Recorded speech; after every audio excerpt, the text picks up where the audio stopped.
Padahal apa kulo. Depan. Wes. Iku gara-gara maksud ngono tok. Itu kami.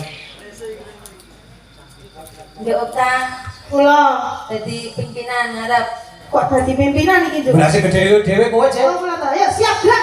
Nah, wes. Ora tekan iki, Bes. Jangan nggon aku sing tekan. Wis Mbak aman tekan. Iki aku nang ndi to jalan Biasa apa? lagi mimpin kok. Ngarep. Oh, cuma di Masa sini. iki tak kene iki nganune ra pas lho garisane. Nggon aku ki maju dhewe. Maju dhewe, tek mau ya wis maju kuwi. Kayak dua bibit. Ada. Disiapkan nganggo basa Jawa ada jajak sing Ya coba. Piye? siap kok. Yo.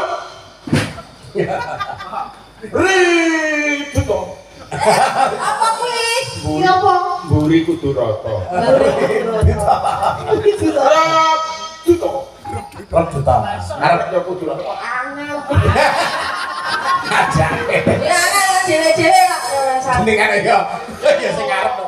Kewo cuti. Hah? Sike iki wong maju sike. Oh. Ngentuti. Apa ngentuti? Sing tangan nututi.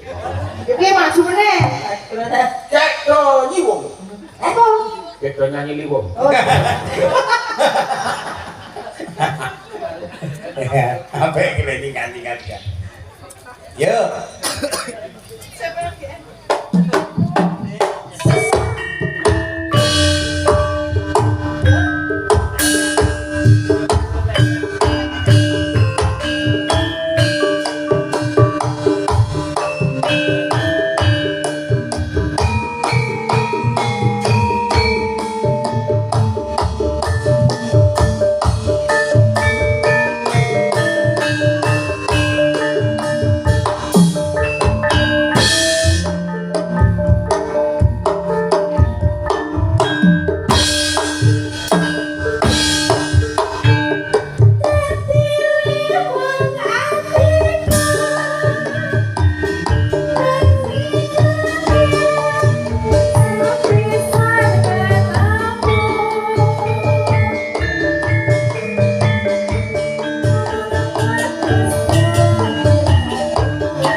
Atur nuwun Pak Waluyo Dewi.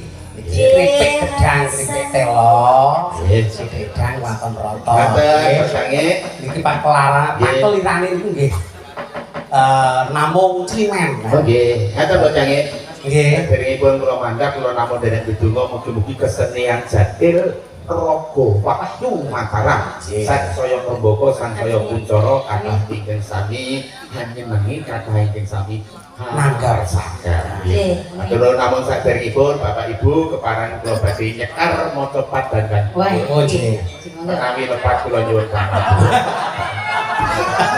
Tak kira nek arep napa iki. Matur sembah nuwun masane wonten lepat kula nyuwun. Nggih, benjang disambung melih nggih Pak Waluyo nggih. Kuku sing dupa kumelun ngrengaken jasanya